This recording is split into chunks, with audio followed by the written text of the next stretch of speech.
Buenos días, buenas tardes o buenas noches. Vamos a iniciar un nuevo bloque, el bloque de biología. Entonces, vamos a iniciar con saber qué es la biología. La palabra biología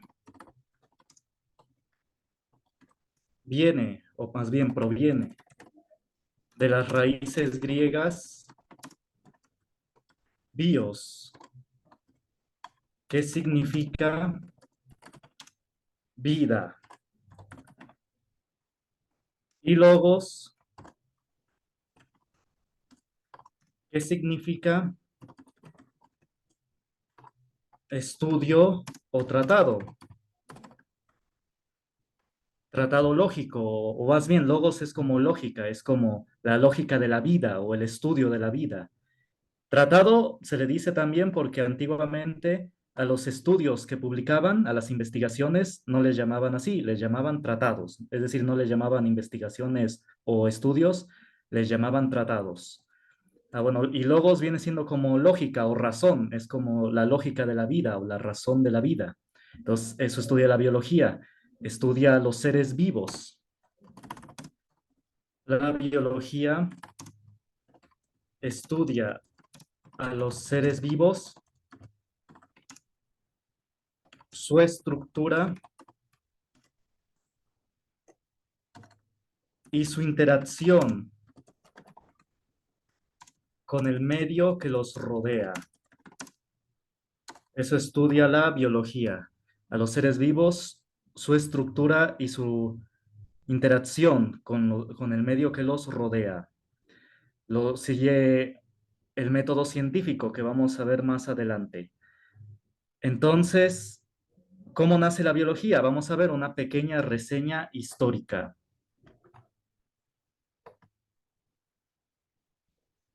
Ahí está, vamos a ver. Este es del libro de Billet, Biología. Dice acá, la biología, lo voy a subrayar con la pluma evanesciente. Aquí está, aquí en esto, estamos acá. La biología como conocimiento organizado probablemente empezó en Grecia. Griegos y romanos describieron las numerosas variedades de plantas y animales conocidos en aquella época. Y aquí el primero, ¿no? Que empezó a registrar esto. Galeno, quien vivió desde el 131 al 200 después de Cristo, es el primer filósofo experimental. Llevó a cabo muchos experimentos para estudiar las funciones de nervios y vasos sanguíneos. Es decir, podemos decir que el padre de la biología es la medicina. De hecho, cuando uno oye hablar de biología, inmediatamente se nos viene a la mente los animales, las plantas, ¿no? La naturaleza, un paisaje, ¿no? De árboles, etcétera, ¿no? Flores. Esa es la primera imagen que se nos viene cuando nos dicen biología, ¿no? Pero en realidad la biología nació de la medicina, nació de estudiar el cuerpo humano. Entonces, primero se estudió el cuerpo humano y ya más adelante se estudiaron los animales y las plantas. Entonces, no hay que olvidar eso. La medicina antecedió a la biología, porque efectivamente, como, miren, lo que pasa es que todas las ciencias surgen de resolver problemas, todas, la gran mayoría. Sí, algunas surgen por curiosidades, pero la mayoría, el 90 o 99% del conocimiento científico, surge de resolver problemas. Entonces, como pues sí, uno busca el problema de la salud, ¿no? De la enfermedad, más bien, el problema de la enfermedad, buscar la salud. Entonces, sí, primero se estudió el cuerpo humano, se estudió, como dice acá, cómo se estructuraban los nervios y los vasos sanguíneos. Y ya después, más adelante, como vamos a ver, y después durante estos conocimientos que cimentó Galeno, se mantuvieron durante 1300 años. Galeno no estuvo correcto en muchas cosas, ¿eh? Tuvo errores, pero se entiende, ¿no? Él no tenía muchos instrumentos de medición como los tenemos actualmente, el microscopio y muchos otros que tenemos. Entonces se le reconoce a Galeno que llevó a cabo investigación, ¿no? Y cimentó las bases de la biología. Y es lo que dice acá, durante 1300 años nadie se atrevió a contradecir sus descripciones de anatomía humana, como había dicho, del cuerpo humano, que sin embargo, basadas en disecciones de monos y cerdos, contenían muchos errores. como les digo, eran otros métodos y otras creencias también. Entonces, pero se le reconoce, ¿no? Algunas cosas de las que dijo todavía son ciertas, algunas. Hubo otros que, acorde a sus culturas, le metieron otros conocimientos. Aquí dice, autores como Plinio, del 23 al 79, escribieron enciclopedias, mezclas sorprendentes de hechos y ficciones acerca de la vida. Por ejemplo, antes se tenía por cierto que existían criaturas que ahora conocemos como mitológicas. Por ejemplo, antiguamente se creía que el aliento del hipogrifo, esta criatura que tiene alas, de halcón y cuerpo, fantástico, el hipogrifo, el aliento, daba salud. O también que el aliento del león podía, revivir a los muertos al tercer día. Bueno, es lo que decían. Era una especie de combinación de creencias antiquísimas, paganas, con creencias nuevas del cristianismo. Empezaban a combinar esas dos cosas, las creencias antiquísimas con las nuevas, con el cristianismo. Entonces, sí, muchos empezaban a combinar estos conocimientos y no eran sacerdotes, eran gente común que se dedicaba a estudiar esto y también le metían un poco de, digamos, ocultismo, digo, bueno, eso no tiene que ver con el cristianismo, pero sí, le metían otras cosas, cosas fantásticas, etcétera. Pero mismo en la Edad Media se empezaron a refutar muchas de esas creencias como por ejemplo San Alberto Magno, el maestro de San Agustín. Él empezó a refutar muchos de esos conocimientos, ¿no? Muchos de esos conocimientos bestiarios. Bestiario se refiere a esas criaturas fantásticas que se daba por existentes, como el hipogrifo y muchas otras cosas. Bueno, entonces fue de hecho a partir de la Edad Media que empezó a fundamentarse el método científico. En la Edad Media surgieron las primeras escuelas para alfabetizar a la gente. La Iglesia Católica creó las primeras escuelas y las primeras universidades. Si quieren leer sobre esto, está el libro El mundo de Sofía, que es de filosofía y menciona este dato, que en la Edad Media la Iglesia Católica fundó las primeras escuelas y universidades. Y ahí es donde se empezó a fundamentar el método científico. Empezó a observarse detalladamente a los seres vivos, a diseccionarse ya con rigor. Y también, como dije, dejarse a un lado de creencias fantásticas. Y se dejó, pues sí, como creencias poéticas, ¿no? Digo, no critico esas creencias, sino que ya se dejó como una explicación poética, ¿no? Del origen de algunos seres, ¿no? Entonces, por ejemplo, en las primeras universidades, como dato curioso, creadas por la iglesia, hubo maestras, mujeres, dando clases en la universidad, como es el ejemplo de Dorotea Buca. Entonces, sí, no hubo opresión hacia el género, al sexo femenino, como muchos dicen, ¿eh? Bueno, es un dato curioso por la época en la que estamos, ¿no? Bueno, pero sí, en la Edad Media empezó con rigor investigarse, ¿no? Llevar a cabo un método que después se perfeccionaría, se refinaría y se volvería el método científico. Pero aquí es donde surgió la observación, la hipótesis, observación, estudio, investigación y finalmente conclusión, por decirlo de manera resumida. Bueno, entonces en la Edad Media surgieron muchos conocimientos y más tarde después, en el Renacimiento, al aumentar el interés para la historia natural, se emprendieron estudios más exactos de estructura, funciones, costumbres vitales de sinnúmero de plantas y animales. Y aquí hay autores antiguos, Vesalio, Harvey y John Hunter. Estudiaron la estructura y funciones de animales en general, en particular del hombre, con lo que fundaron las bases de la anatomía y fisiología. Vesalio disecó cuidadosamente cuerpos humanos y dibujó claramente sus observaciones, revelando muchas imprecisiones de las descripciones de Galeno. Bueno, hay que darle su reconocimiento a Galeno, también no hay que despreciarlo mucho, porque también, como dije, ¿cuántos años pasaron? Miren, del 200 después de Cristo hasta, dice acá, Vesalio, del 1564, 1000 años después, 1300 años después. Entonces sí, hay que darle su crédito a los autores antiguos. Luego sigue diciendo, destacó la importancia de confiar en observación detenida de primera mano en vez de la autoridad de Galeno. Aclaro que Galeno no era sacerdote, era una autoridad porque hizo una gran enciclopedia, lo dejó, hizo grandes conocimientos, me refiero, dejó registrados varios pergaminos. Por eso nadie cuestionaba el conocimiento de Galeno, pero era por conocimiento, ¿eh? No por otra cosa, no porque haya sido un rey, un sacerdote u otra cosa, era porque en ese entonces se le respetaba mucho por sus conocimientos. Y como dije, sí se le merece su crédito. Y puso de este modo los cimientos del moderno enfoque de la anatomía. Bueno, entonces, y aquí aclaro, hay dos descubrimientos que hicieron que la biología tuviera su auge y tuviera la formalidad que tiene actualmente. Uno de esos descubrimientos es el microscopio. Este es uno de los grandes descubrimientos para la investigación de la biología.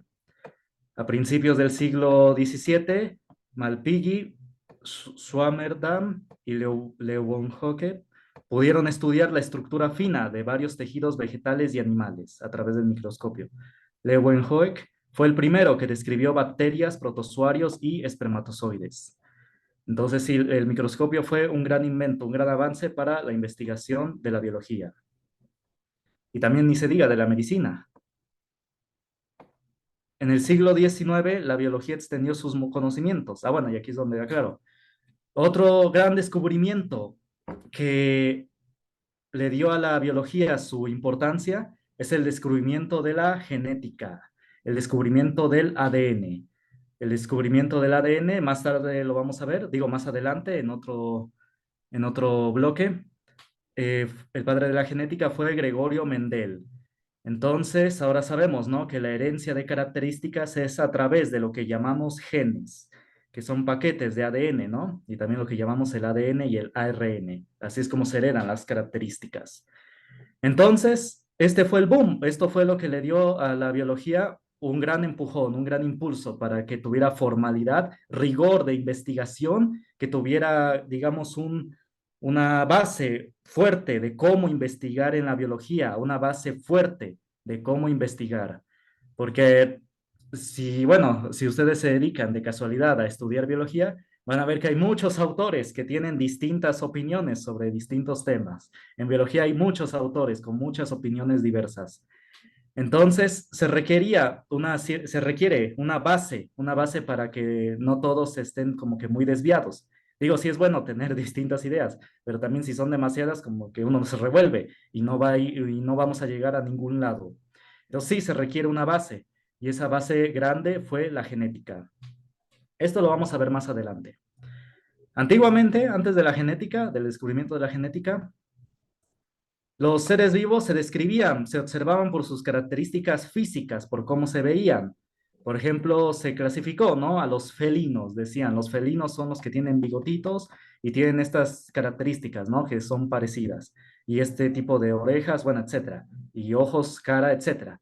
Tenían su método, ¿no? Pero a base de observación de características físicas, de cómo se veían. Así es como se clasificaban a los seres vivos. Pero ya con el descubrimiento del ADN, actualmente los seres vivos se clasifican por el código genético. Las bacterias igual, se clasifican absolutamente todas por código genético, bacterias, virus y todos los seres vivos, todos, y ni se diga, ¿no? Los seres humanos. Tanto es así que el ADN es parte de nuestra cultura general, ¿no? Aparece todo el tiempo en las series de televisión, películas, ¿no? Bueno, el ADN, ¿no? Para reconocer a una persona. Entonces, sí, y miren, al grado, un comentario, cómo actualmente estamos inmersos en un conocimiento científico, eh, al grado de que, por ejemplo, hace 200 años la gente hablaba que cada persona era única porque tiene un alma, ¿no? Y sí es cierto, digo, si son creyentes, ¿no? Tienen alguna religión. El ser humano posee un alma única, pero actualmente, como se dice, todos los seres humanos son únicos porque tienen un ADN único. A lo que me refiero es que casi actualmente como que se volvieron casi sinónimos para algunas personas. Para casi son sinónimos el alma y el ADN, como que algunos lo toman como sinónimos.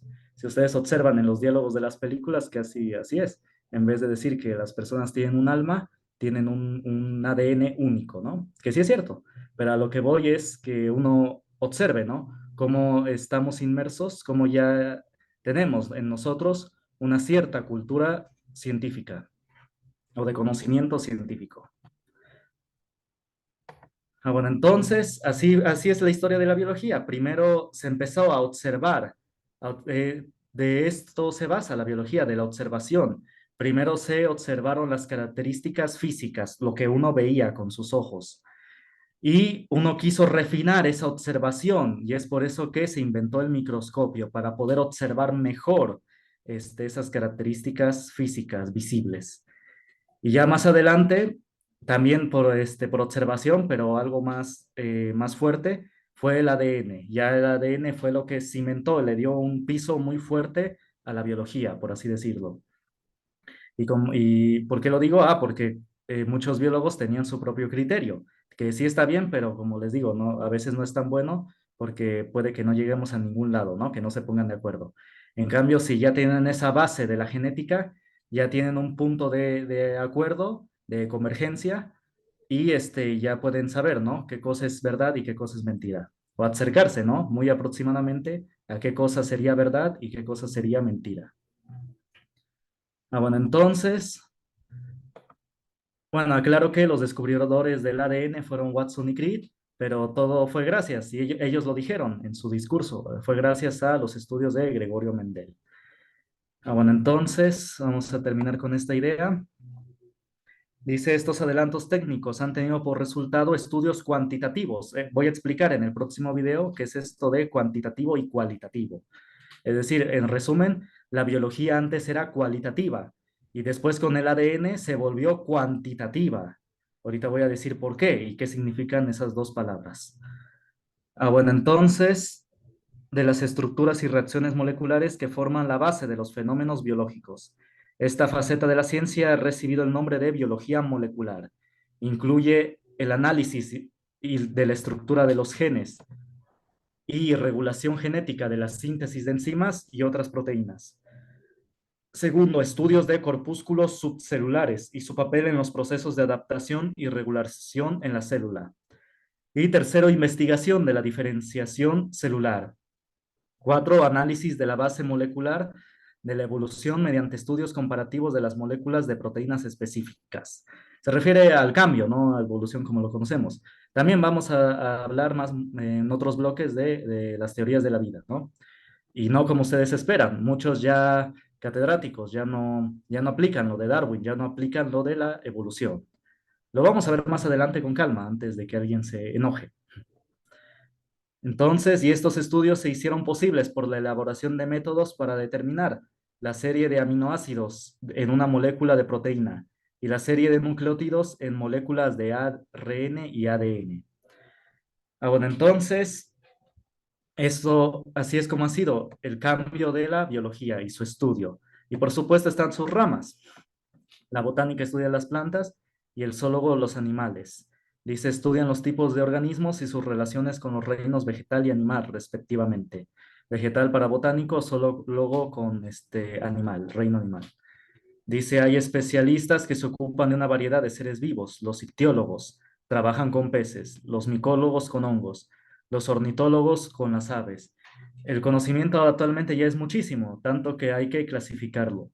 Y los que estudian biología eligen un área de especialización, que estas son algunas de ellas, ¿no? Micólogos, ornitólogos, etcétera.